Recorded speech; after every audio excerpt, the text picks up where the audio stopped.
Всем привет и добро пожаловать на мой канал!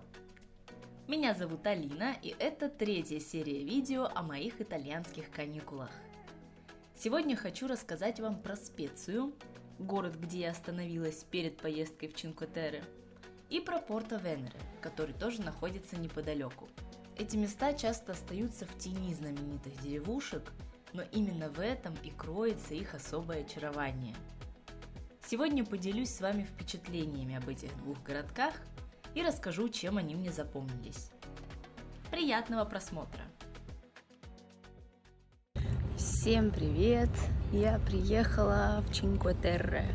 Ну, не совсем туда, а в город, который находится неподалеку от этих деревушек. Называется Специя. По-русски очень забавно звучит Специя, потому что Специя — это приправа. Вот, и сегодня у меня не очень удачный день, потому что я вышла из комнаты, чтобы сделать себе кофе, и случайно захлопнула дверь. Поэтому полдня я провела вне своей комнаты, в которой остались все мои вещи, телефон, деньги. То есть я даже при желании не могла никуда пойти. А номера телефона собственника у меня не было.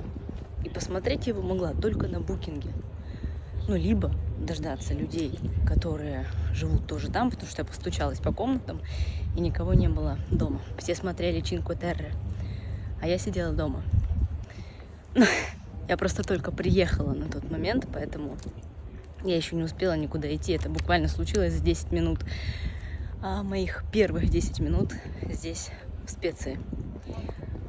Поэтому, возможно, я здесь задержусь на денек подольше, потому что я не уверена, что я за завтра успею посмотреть все 5 деревушек. У меня есть такой план, но я хотела просто в первый раз поехать и посмотреть там, погулять, то есть такой пешеходный, чтобы маршрут у меня был, а во второй день проехаться по морю и посмотреть на это все с моря, потому что мне многие очень советовали именно прокатиться на лодке. Но пока я не уверена, что я поеду на лодке, но вот завтра я поеду на поезде по этим деревушкам. Надеюсь, наснимаю вам красоты. Пока покажу красоту здесь. Здесь тоже очень красиво. Здесь везде горы. И причем не везде даже есть дома. То есть вот где-то там есть дома, где-то их нету. И все они такие зеленые. И вот это вот, кстати, мой вид из окна. Прекрасный просто. А это Лигурийское море, где и находятся все эти деревушки. Вот буквально за вот этим вот поворотом уже находится Порто-Венере, если я не ошибаюсь. То есть это первая деревня, а возможно я ошибаюсь. Но может быть и нет. Нет, по-моему, Порто-Венере не входит в Чинкве-Терре. И пока я здесь гуляю по порту, но это не совсем порт, хотя нет, это порт. Здесь вон одни лодки до кораблей. Хочу сказать, что я ненавижу порты. Мне кажется, что они портят весь вид бухты. Вот все вот это вот вода, море, все, что могло быть красивым, здесь наставили лодок, яхт, кораблей. Все вот эти вот палки, их торчат. Мне это не нравится. Поэтому я не очень люблю гулять по всяким таким местам. Но здесь просто было что-то интересное, поэтому я и пошла. Но я просто жаловалась в Генуе, когда была, что там тоже мне было неинтересно, потому что мне хотелось посмотреть на красивое море, на всю эту красоту. А я не могла, потому что было это все загорожено яхтами. Но вот эта часть порта или порта? Наверное, порта. Красивая. Ну, симпатичная, ладно, не красивая, уж там прям. Ну, хотя бы есть на что посмотреть.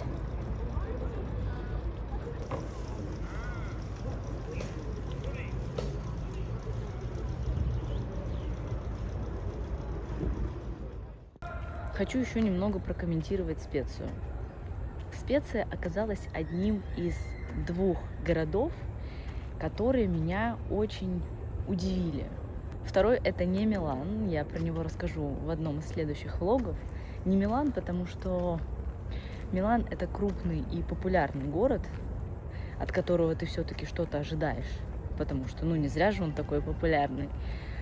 А такой город, вот как Специя, про него практически никто не знает, но при этом там тоже есть что посмотреть. Когда я рассказывала кому-то из своих друзей, знакомых, где я нахожусь, у меня, наверное, каждый переспросил, а что это за такой город, где он вообще находится.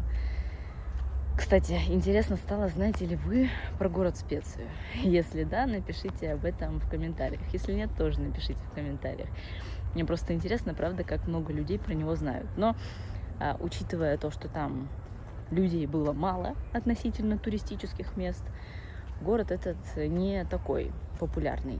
И в основном его используют как перевалочный пункт на пути к Чинкве-Терре, потому что он находится совсем близко, оттуда удобно добраться, и там дешевле остановиться, чем в самих вот этих вот деревушках. Кстати, если вы не видели мой влог про Чинкве-Терре, он будет здесь, обязательно посмотрите. Он получился, как по мне, очень красивым. Город мне этот очень понравился, но он у меня, конечно, всегда теперь будет ассоциироваться с тем моментом, как я забыла ключи в номере, захлопнула дверь. Я на самом деле рассказала очень безэмоционально эту историю, потому что, когда я упомянула ее на видео, я на тот момент уже была просто выжата как лимон, потому что, представьте, полдня провела где-то вне номера, ловила людей на улице, пыталась у кого-то узнать, возможно, кто-то знаком с этим хозяином, с хозяином этих апартаментов, который мог бы мне принести другие ключи. Все это было безуспешно. В какой-то момент я совсем отчаялась. Много часов плакала, потому что мне стало себя так жаль. У меня не было даже денег, чтобы купить себе булочку, чтобы как-то покормить себя, потому что все осталось абсолютно в номере. Плюс я переживала, что мне кто-то пишет из знакомых моих, которые интересуются, как у меня дела. Я была всегда на связи, и все знали, что я всегда на связи, мне в любой момент можно написать. И если я целый день не отвечаю, это что-то странное, возможно, со мной что-то случилось. И я переживала, что я никому не могу сказать, что со мной все хорошо, я просто стою за дверью и не могу попасть в номер. А получилось это как? Там такая дверь, мне никто не сказал о том, что если захлопнуть дверь, в номер больше попасть нельзя будет без ключа. А когда я вышла в коридор, у меня был открыт балкон в моей комнате и был открыт балкон общий. То есть там был такой сквозняк, и я подумала, что если я сама не закрою дверь, то ее закроет сквозняк. Это будет очень громко, я кому-то помешаю. И я без всякого подошла, захлопнула эту дверь, и в эту же секунду поняла, что я это сделала зря. Причем я там же на видео сказала, что я случайно захлопнула эту дверь. Я ее захлопнула совсем не случайно, а целенаправленно, чтобы она не захлопнулась сама. Это было очень нервно.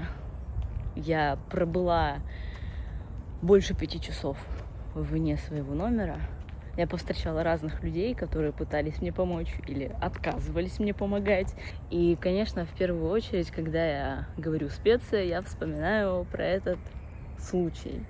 Но такое тоже случается. Когда такое не случается, становится немножко скучно. Поэтому всегда должна быть в копилке веселая история, которую потом можно рассказать. Но про Специю еще хотела сказать, что она мне показалась намного более аутентичной, чем какие-то другие города, в которых очень много туристов, и в которых, в том числе из-за туристов, эта аутентичность немного теряется. В Специи туристы тоже были, конечно, но не в таком количестве. И город сам по себе такой спокойный, люди никуда не торопятся. Вот я, если честно, даже не могу сказать, что именно мне там понравилось. Наверное, мне просто понравилась атмосфера. То есть это такая жемчужина, про которую мало кто знает, от которой ничего не ожидаешь, но которая почему-то оставляет после себя очень приятный след на душе и в воспоминаниях. На следующий день я решила не ехать снова в Чинкве-Терре, потому что я там уже побыла, и я решила посмотреть новое место Порто-Венере. Я его упоминала, и я нисколько не пожалела, что туда поехала, потому что это место намного менее популярно, чем Чинкве-Терре, хотя этот городок, он находится прямо рядышком, то есть после него уже идет Рио-Маджоре, которая первая деревня Чинкве-Терре. И там намного меньше туристов, но там не менее красиво, там шикарная природа, шикарное море. Я, правда, так, к сожалению, и не искупалась в этом море, потому что было достаточно холодно. Это было только конец мая, и дул еще очень холодный ветер, поэтому я не стала лезть в воду. Мне было лень переодеваться в купальник, потом искать, где переодеться обратно. Купальник мокрый, вся одежда тоже была бы мокрая. В общем, я решила, что не в этот раз. Но съездить туда обязательно стоит, потому что он очень, очень спокойный, очень умиротворенный, в отличие от Чинкве-Терре. В Чинкве-Терре все прекрасно, но количество туристов просто зашкаливает, а в Порто-Венере такого нет. И я нисколько не пожалела, что я в итоге поехала туда, а не вернулась в уже известные места, потому что я очень люблю открывать для себя что-то новое. И вот про него я вам тоже немножко покажу. Я таки доехала до Порто-Венере, и посмотрите, какой здесь открывается шикарный вид. Надеюсь, что ветер не дует, и все нормально слышно. Спойлер, ветер дул, и именно поэтому я перезаписываю вам то, что я сказала на видео, иначе вы бы ничего не услышали. Вот это вот Специя, где я остановилась, а за ней горы, горы, горы, горы, горы, горы.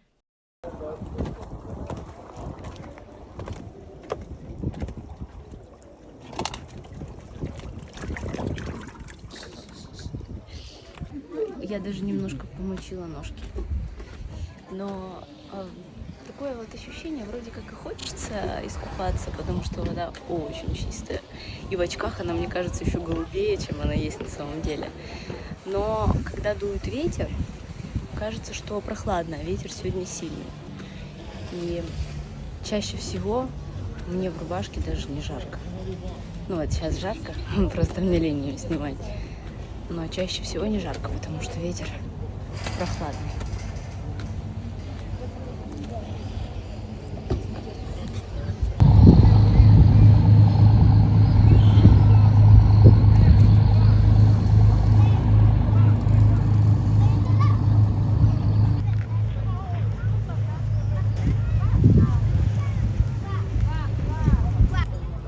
А вот это я не знаю, что такое.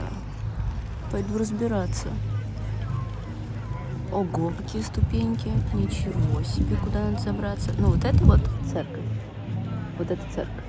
Это я на картах увидела. А вот что это такое? Не увидела.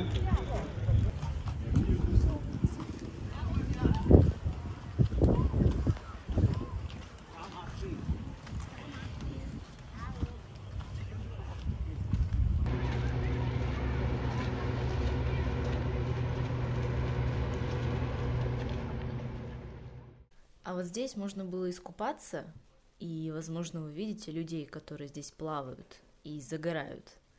Но в воду я так и не залезла, не решилась, потому что было не настолько тепло, как кажется. Хотя для некоторых, очевидно, температура была оптимальной.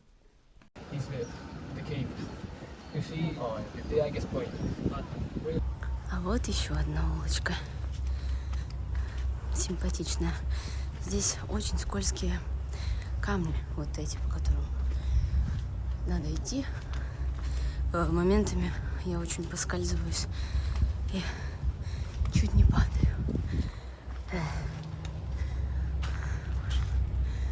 Ой, чуть бы не упала.